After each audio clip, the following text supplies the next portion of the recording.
Howdy, y'all. My name's Allan. I work at Lower Greenville. The cocktail you have in front of you is going to be called Tea Time in Texas. It's an homage to my parents and my upbringing. I'm from a small town in the Panhandle, far from here. It's about a 7-hour drive. We got nothing going on for us up there except some sweet tea. That's what we do best. I'm a tea lover myself. I get it from my father. I love the man to the end of the day because he showed me what good sweet tea really is. But inside my tea-loving household, there's always one person, right? Happened to be my mom. My mother hates sweet tea. She can't understand like my love for the sugar, so she would drink water. She drank water with cucumbers and limes, make it a little more fresh, and she called it her flavor, you know?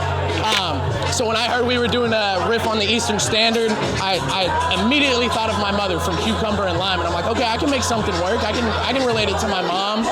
And in my trial and error of all this, I was sitting there drinking a glass of sweet tea. I shit y'all not, I have like an addiction. It's bad. Like ask my girlfriend, I promise you, it's horrible. But when I was researching and trying to figure it out, I was drinking sweet tea, and I read in a book, and it says if you infuse something with tea to milk wash it. And I was like, what if I infuse Hendrix with black tea? And so I did. I infused it with black tea. When I tried it, it was very, very, very dry. So I decided to milk wash it. Milk washing stripped some of the color, but it also stripped a lot of those tannins, a lot of that super dry taste you get in your mouth, and it creates a nice, soft, beautifully colored gin. Along with it, I paired a recipe of my own. I made a black tea and black peppercorn syrup. Steeped some black tea and black peppercorns in some hot water for about 10 minutes, mixed it with equal parts sugar, layered it. Beautiful taste. It helps with the taste of tea.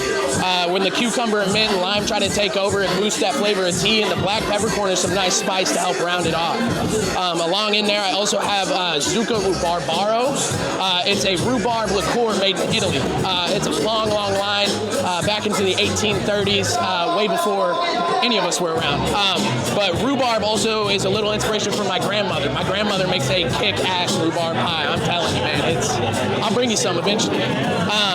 But then in there, I got some fresh lime juice, some cucumbers, fresh mint, and then just a little bit of saline solution to help everything pop, lighten it up. Helps with the head a little bit as well.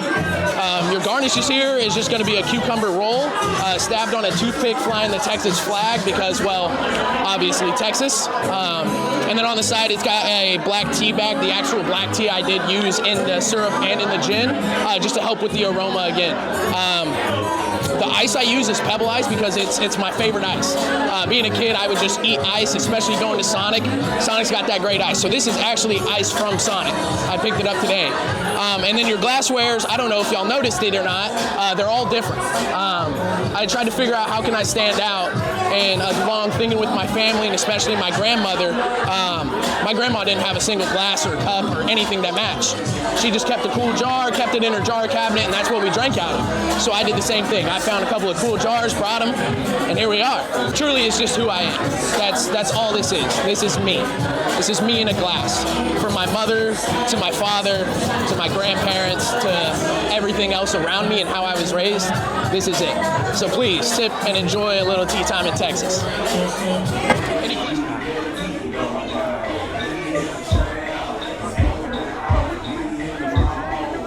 So Allan's cocktail, Tea Time in Texas, really, really, really good. The black tea pairs really well with the Hendrix, and I can tell thought was put into it, using Hendrix specifically. Mint and cucumber are present in the cocktail. I love the personal connection. The presentation is super crisp, super clean. I love it all around. If I had one nitpick, maybe a little bit more of a connection to Dallas personally, but it is understandable. Allan isn't explicitly from Dallas. He just works here in Dallas. He's from the Panhandle of Texas, so I understand where he's coming from.